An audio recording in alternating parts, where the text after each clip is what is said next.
अस्सलामुअलैकुम YouTube family, कैसे हैं आप लोग। उम्मीद करती हूँ आप लोग खैर खैरियत से होंगे और खुशबाश होंगे। अपने एक और नए और मज़ेदार से व्लॉग के साथ आप लोगों के सामने हाजिर।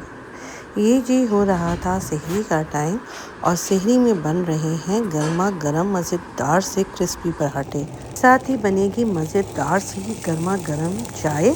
और चूँकि सालन जो है वो मैंने पहले ही बना के रख दिया था और सालन आज मैंने पहली सहरी के लिए बनाया था कबाबची स्टाइल चीज़ कढ़ाई। साथ ही मैंने दूध बॉईल करके फेनी भी भिगो के रख दिया था क्योंकि बच्चे जो हैं वो पूरे रमज़ान ही फेनी बहुत शौक़ से खाते हैं और उनकी फरमाइश होती है कि हमें फेनी ज़रूर खाना, क्योंकि बाज़ दफ़ा ऐसा होता है कि दूध पीने में तो बच्चे जो हैं वो टाल मटोल से काम लेते हैं, मगर फेनी में ये होता है कि इसी तरह से इनकी जो है वो दूध की जो है वो इनटेक हो जाती है। और आप लोगों ने अगर अभी तक मेरे चैनल को लाइक और सब्सक्राइब नहीं किया है तो फटाफट से जाके लाइक और सब्सक्राइब कर दें और बेल आइकन का बटन दबाना मत भूलिएगा ताकि आने वाली वीडियोस का नोटिफिकेशन आप लोगों को मिलता रहे। और जी यहाँ पे मैं आपको बताने वाली हूँ आज कबाबी स्टाइल चीज़ कढ़ाई। और प्याज मैंने 4 खाने की काट ली थी, उसको मैंने ऑयल में हल्का हल्का जो है वो ब्राउन करने लगी थी। और जब वो हल्का हल्का सा ही नरम होगा तो मैं इसमें डाल दूँगी चिकन और इसको जो है वो मैं अच्छी तरह से भूनूँगी। और भूनने के दौरान ही मैं इसमें अदरक लहसुन का पेस्ट डाल लूँगी और इसको भूनूँगी। और जब ये अच्छी तरह से मेरा लहसुन अदरक का पेस्ट और चिकन जो है वो शक्ल जो है वो चेंज कर रहा होगा, हल्का हल्का ब्राउन हो रहा होगा, तो मैं टमाटर के 2 टुकड़े करके डाल दूँगी। टमाटर मैं इसमें काट के डालूँगी और उसको जो है मैं ढक दूँगी। और जब टमाटर नरम पड़ जाएंगे तो मैं इसका छिलका उतारूँगी और छिलका उतारने के बाद मैं टमाटर को जो है वो ब्लेंडर में पीस लूँगी। और जब वो अच्छी तरह से पिस जाएगा तो फिर वो मैं चिकन में दोबारा डाल दूँगी और फिर मैं इसको भूनूँगी। 2-3 चम्मच हिलाने के बाद मैं इसमें डाल दूँगी नमक डालने के बाद मैं डाल दूँगी इसमें काली मिर्च, सफ़ेद मिर्च पिसी हुई, साथ ही मैं इसमें कुटा हुआ सफ़ेद ज़ीरा और साबित धनिया ये भी डाल दूँगी और उसको अच्छी तरह से जो है वो मिक्स करूँगी। फिर मैंने इसमें डाल दिया था पिसी हुई लाल मिर्च और थोड़ी सी कुटी हुई मिर्च और ये सारी चीज़ें डालेंगे, इसको मिक्स करूँगी। मिक्स करने के बाद इसको हल्की आंच पे रखूँगी। फिर मैं इसमें डाल दूँगी क्रीम और फिर मैं इसको और मिक्स करूँगी। और मिक्स करने के बाद मैं आखिर में एंड में पिसा हुआ खोपरा डाल दूँगी और फिर मैं इसको भूनूँगी और हल्की आंच पे रख दूँगी।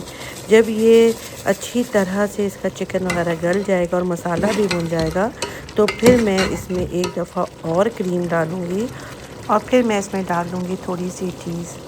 मज़ेदार सी मेरी चीज़ कढ़ाई जो है वो रेडी हो गई है और फिर अब हम इसको कसीरी में खाएंगे। और ये देखिए चीज़ कढ़ाई की फ़ाइनल लुक, इसको तो आज खा के मज़ा ही आ जाएगा। सुबह का आगाज़ हो चुके हैं, मज़े से सारे काम करवाने के बाद मैं फ़ारिग हो चुकी थी और यहाँ पे घर वगैरह सब साफ़ कर लिया था, सारी ही चीज़ें समेट ली थी। और उसके बाद जो है वो किचन में जो फ्रोज़न आइटम्स थे जो आज मुझे बनाना था वो भी मैंने निकाल के सारी चीज़ें बाहर रख दी थी। सारे काम हो चुके हैं और उसके बाद जो है वो आएगा इबादत का टाइम और इबादत वगैरह करने के बाद फिर 4 साढ़े 4 बजे जो है मैं खाना बनाने की तैयारी जो है वो स्टार्ट करूँगी।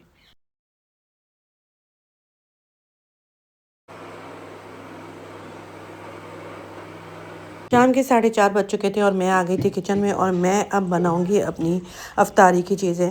आहिस्ता आहिस्ता सारी चीज़ें जो हैं वो भी बनाती जाऊंगी। साथ ही मैं आज आप लोगों को अपने एयर फ्रायर का जो मैंने मंगवाया था रमज़ान से एक दिन पहले उसका भी रिव्यू दूंगी। मैंने एनेक्स का एयर फ्रायर मंगवाया था 2131 और मैंने इसके काफ़ी अच्छे रिव्यूज़ जो है वो यूट्यूब वगैरह में भी सर्च करके देखा था और काफ़ी लोगों से भी सुना हुआ था। तो मैंने यही सोचा था कि जब तक मैं खुद इसको इस्तेमाल नहीं करूँगी मुझे बिल्कुल भी आइडिया नहीं होगा कि ये किस तरह से जो है बनता है। अच्छा, मैंने सिंपल एयर फ्रायर और ये वाले एयर फ्रायर का डिफरेंस भी देखा था। उस वाले एयर फ्रायर में आपको जो है वो चीज़ों को एक साइड से बनाने का दोबारा पलटना पड़ता है और दूसरी साइड की तरफ करना पड़ता है। अब मैं काफ़ी डाउट में भी थी कि मुझे किस तरह बनाना है, क्योंकि ज़ाहिर है मैं ये first time air fryer try कर रही थी। तो मुझे ये था कि पता नहीं चीज़ सही बनेगी या नहीं बनेगी, दिल में डर भी था और मैंने सोचा था कि जब तक मैं इसको चेक नहीं करूँगी मुझे कैसे आइडिया होगा कि ये कैसा है। अच्छा, इसमें सारी चीज़ें तो वाज़ेह थी, मगर फंक्शन के ऑप्शन का जो थोड़ा सा जो मुझे डाउट हो रहा था कि कुछ लोग जो वो कह रहे थे कि एयर फ्रायर का जब आप बनाए तो बटन जो है वो नॉब को इस तरफ घुमाएं, और कुछ लोगों का ये कहना था कि जो दो जो निशान बने हुए हैं उसके बीच में जो एक निशान बना हुआ है एयर फ्रायर में ये यूज़ होता है। तो मुख्तलिफ लोगों की मुख्तलिफ राय थी, जिसकी वजह से मैं थोड़ी सी परेशान भी थी, मगर मैंने सोचा कि हिम्मत से काम लेती हूँ, इसको ट्राई करती हूँ। साथ ही साथ अफ्तारी भी बन रही थी और यहाँ पे फिर मैंने एयर फ्रायर में अपने बॉक्स पैटिस और समोसे जो हैं वो ट्राई किया और उसको बनाया। मैंने सबसे पहले तो उसको पहले वाले ऑप्शन में किया था जिसमें उसमें बहुत अच्छा कलर आ रहा था, मगर नीचे कलर नहीं आ रहा था। डबल जब लाइनें होती हैं और जिसके बीच में लाइन होती है वो वाला ट्राई करना चाहिए, तो मैंने वो वाला ऑप्शन भी यूज़ किया और उसको करने के बाद फिर मैंने कलर के लिए वो वाला ऑप्शन किया। एयर फ्रायर का तो यही है कि जब जब आप इसको यूज़ करते जाते हैं वैसे ही वैसे इसको आपको सारे ऑप्शंस का आइडिया होता जाता है और आपको पता चल जाता है कि ये किस तरह से रेडी होगा।